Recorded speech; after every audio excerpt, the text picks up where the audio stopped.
नमस्कार साथियों, मैं डॉक्टर आशीष कुमार जैन, शिक्षाचार्य, संस्कृत विभाग, एकलव्य विश्वविद्यालय, दमोह, मध्य प्रदेश।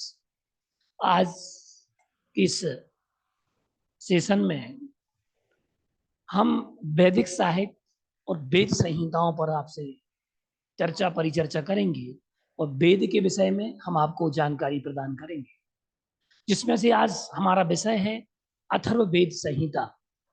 अभी तक हमने विगत कक्षाओं में ऋग्वेद, यजुर्वेद और सामवेद, इन तीन संहिताओं को हमने जाना था, समझा था।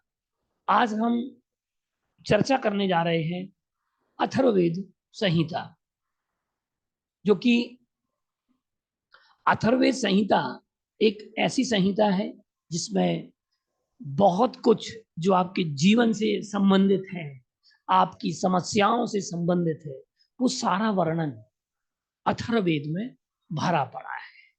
और उसका अध्ययन, मनन, पठन, पाठन एक वैदिक अध्येता को, संस्कृत के अध्येता को बहुत ही आवश्यक है।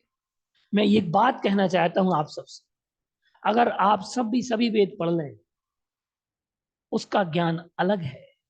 और अगर आप अथर्ववेद पढ़ते हैं, क्योंकि आपकी जीवन शैली, जीवन पद्धति से जुड़ा हुआ वेद अगर कुछ है तो वह है अथर्ववेद। तो आइए हम चलते हैं अथर्ववेद की ओर।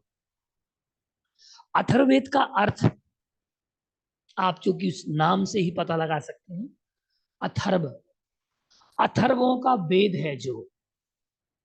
और इसका नाम अथर्ववेद क्यों पड़ा? क्योंकि अभिचार मंत्रों के ज्ञानी अथर्वन ऋषि के नाम पर इस वेद का नाम अथर्ववेद पड़ा। एक अथर्वन ऋषि थे, उन अथर्वन ऋषि के नाम पर ही इस वेद का नाम अथर्ववेद पड़ा। इसके अतिरिक्त अथर्ववेद को अथर्वांगिरस वेद, अंगिरस वेद, भृगवंगिरो वेद, भृगवंगिरो वेद, ब्रह्म वेद, क्षत्र वेद, भैषज्य वेद, छांदोग्य वेद, छंदो वेद, मही वेद के नाम से भी जाना जाता है। प्रथमतः बात हमने ये जानी कि जो अथर्ववेद है, ये अथर्ववेद अथर्वन ऋषि इस के मंत्रों के, अभिचार मंत्रों का ज्ञान अगर किसी को था तो अथर्वन ऋषि को था। तो अथर्वन ऋषि के नाम पर ही, अथर्वन ऋषि के नाम पर ही इस वेद का नाम अथर्ववेद पड़ा।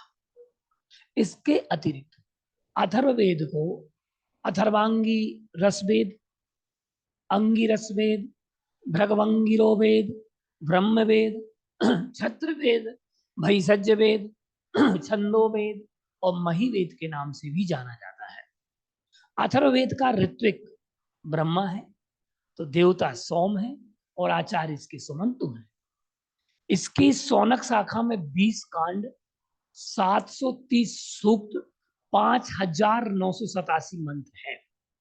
इसमें देवताओं की स्तुति के साथ चिकित्सा विज्ञान, दर्शन और जीवन को सुखमय बनाने के लिए आवश्यक साधनों की सिद्धि के लिए विविध प्रकार के अनुष्ठानों का उल्लेख, वर्णन किया गया है। अब आप समझ रहे हैं इस बात को कि इस वेद में देवताओं की स्तुति तो की गई है, लेकिन उन स्थितियों के साथ चिकित्सा का, विज्ञान का और दर्शन का वर्णन किया गया है।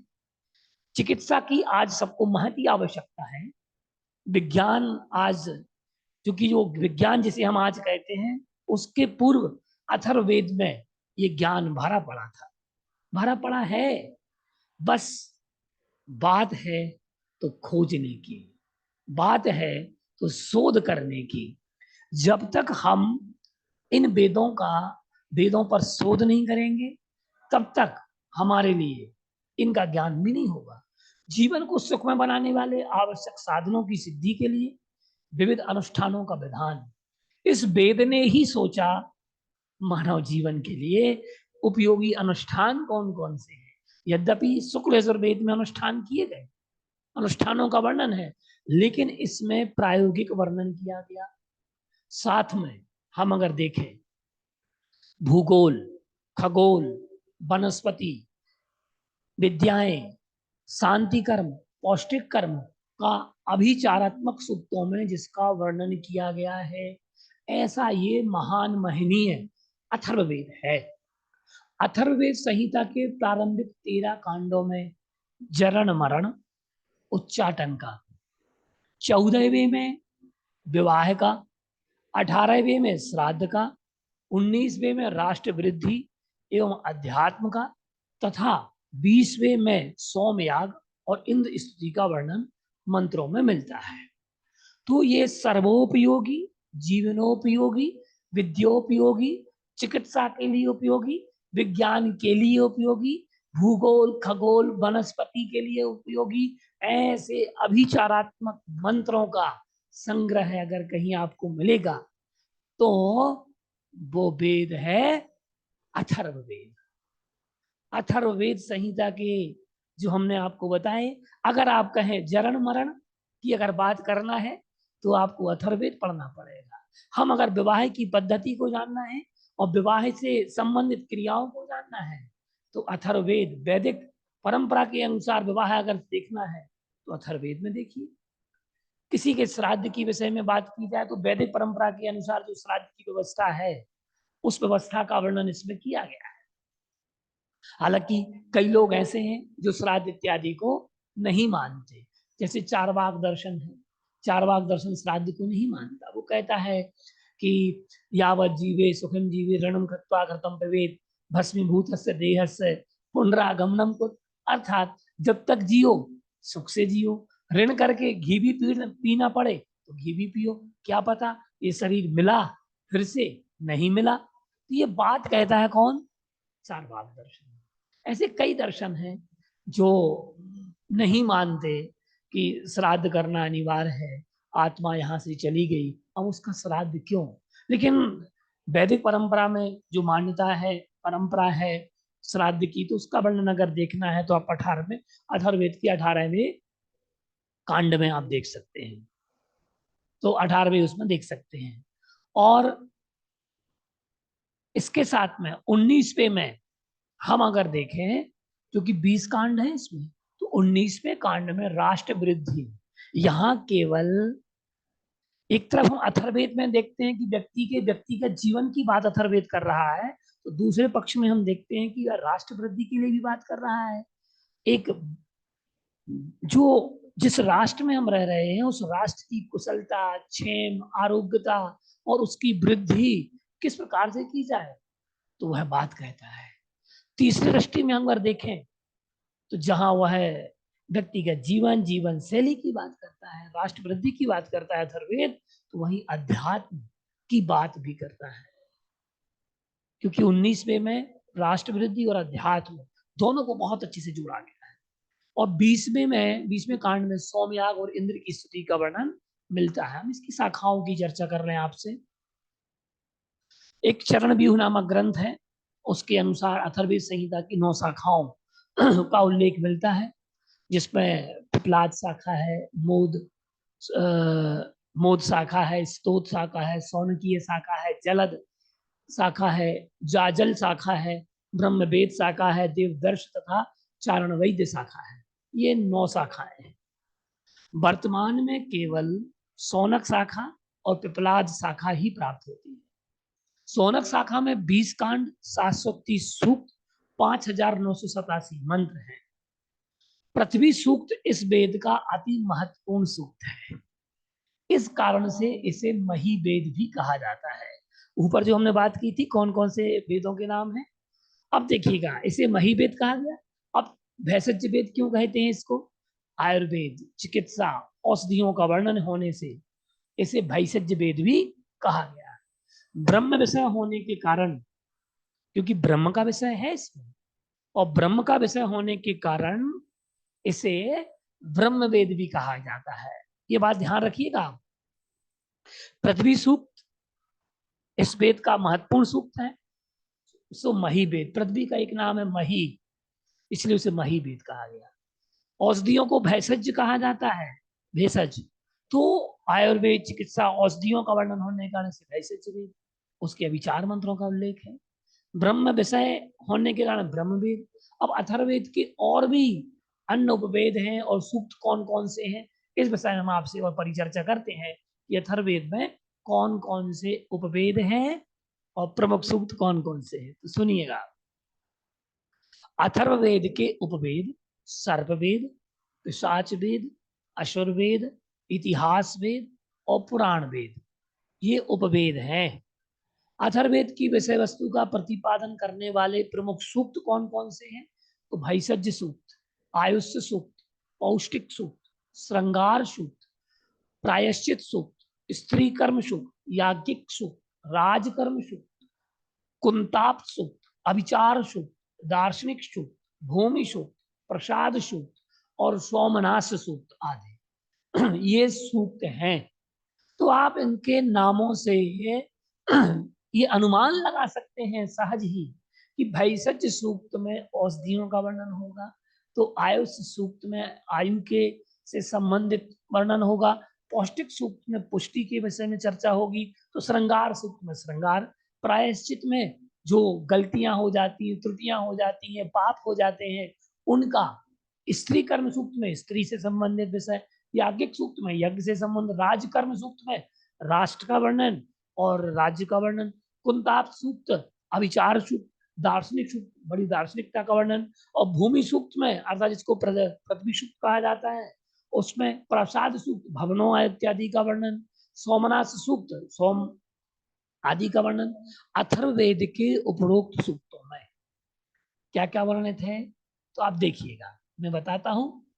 रोगोत्पत्ति के लक्षण एवं उपशमन, दीर्घायु, अनिष्ट निवारण, जो पौष्टिक सूक्त है अनिष्ट निवारण के लिए बताया गया है, भय मुक्ति, अपराध निवारण, प्रायश्चित सूक्त, गृहस्थाश्रम के नियमों, प्रेमानुरागित औषधियां। प्रेमानुरागित औषधियों से तात्पर्य है कि जिनके प्रेम में दिक्कत आ रही है, आज हम वर्तमान समय में देखते हैं कि प्रेम की बात तो दूर, यहाँ वैवाहिक जीवन खतरे में भरा पड़ा है। विवाह होने के बावजूद भी महीने, 2-4 महीने, साल भर, 2-5 साल के बाद भी लोग तलाक ले ले रहे हैं, अर्थात अपना वैवाहिक जीवन, गृहस्थ जीवन गर्त में चलता चला जा रहा है। तो उससे संबंधित प्रेम हमेशा बना रहे दंपत्ति में, ऐसे प्रेमानुरागित, प्रेम का अनुराग बढ़े, सो ऐसा उसमें वर्णन किया गया है। राजकार्य, शत्रु विजय, सोमयाग आदि विविध यज्ञों, विविध अभिचार मंत्रों, विधियों का वर्णन इसमें वर्णित है। इसके अतिरिक्त भूगोल, खगोल, वनस्पति विद्या, शांति, कर्म, पौष्टिक कर्म, तंत्र कर्म, लोकोपकारक विषयों का निरूपण अथर्ववेद में उपलब्ध है। हम अगर बात करें अथर्ववेद से संबंधित, अगर हम बात करते हैं ब्राह्मण की, तो गौपद ब्राह्मण अथर्ववेदीय ब्राह्मण है। महर्षि गोपद प्रणीत गोपद ब्राह्मण अथर्ववेद का एकमात्र ब्राह्मण ग्रंथ है, और यह पूर्व गोपद और उत्तर गोपद 2 भागों में विभक्त है, जिसके पूर्व भाग में 5 प्रपाठक, उत्तर भाग में 6 प्रपाठक, दोनों में कुल 258 कंडिकाएं हैं। इसमें ओम, गायत्री, ब्रह्मचर्य, ऋत्विज, अश्वमेध, पुरुषमेध, अग्नि, अनिष्टोम आदि यज्ञों का वर्णन किया गया। गोपद ब्राह्मण में तत्कालीन सामाजिक, राजनीतिक, धार्मिक, ऐतिहासिक आदि सभी प्रकार की मान्यताओं का प्रतिपादन तथा भाषा शास्त्र के विकास में सहायक अनेक शब्दों का निर्वचन किया गया है। हम अगर बात करें आरण्यक ग्रंथों में, तो अथर्ववेदीय आरण्यक ग्रंथ उपलब्ध नहीं होते। हम बात करते हैं जो कि ब्राह्मण की बात अगर बात आती है तो आरण्यक की, और आरण्यक की बात अगर बात आती है तो उपनिषद की। हाँ, तो अथर्ववेद के 3 उपनिषद हमें प्राप्त होते हैं। एक तो प्रश्नोपनिषद, मुंडकोपनिषद और मांडूक्योपनिषद। तो प्रश्नोपनिषद 6 खंडों में विभक्त है। पिपलाद ऋषि से सुकेश आदि 6 ऋषियों के द्वारा अपने आध्यात्मिक प्रश्नों को करने, समाधान पाने के कारण इसको प्रश्नोपनिषद नाम रखा। मुंडकोपनिषद में 3 मुंडक, प्रत्येक मुंडक 2-2 खंडों में विभक्त है। इसमें ब्रह्मा के द्वारा अपने ज्येष्ठ पुत्र अथर्वा को ब्रह्म ब्रह्म विद्या का उपदेश दिया गया। मांडुक्योपनिषद में 12 खंडों में विभक्त है और इसमें परमात्मा का विवेचन, ओम नाम की प्रधानता आदि का इसमें वर्णन किया गया। तो इस प्रकार से हमने अथर्ववेद का वर्णन हमने जाना और अथर्ववेद की शाखाएं जानी, अथर्ववेद संहिता का वर्णन हमने जाना। ये अथर्वण ऋषि के नाम पर इसका नाम अथर्ववेद पड़ा। इसके वेदों के नाम भी हमने जाने और अथर्ववेद का ऋत्विक, ब्रह्म देवता, सोम और आचार्य सुमंतु के विषय में जाना।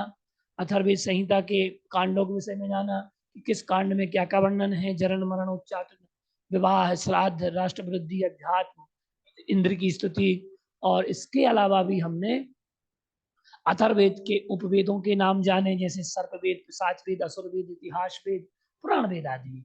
अथर्ववेद की विषय वस्तु और उसका प्रतिपादन करने वाले प्रमुख सूक्तों के विषय में भी हमने जाना कि इसमें भैषज वेद है, पृथ्वी सूक्त है, स्त्री कर्म सूक्त है, राजकर्म सूक्त है, कुंताप सूक्त है, प्रायश्चित है आदि सूक्तों के बारे में भी हमने जाना। तो इस प्रकार से ये आज हमने अथर्ववेद की विषय वस्तु पूर्ण रूपेण जानी।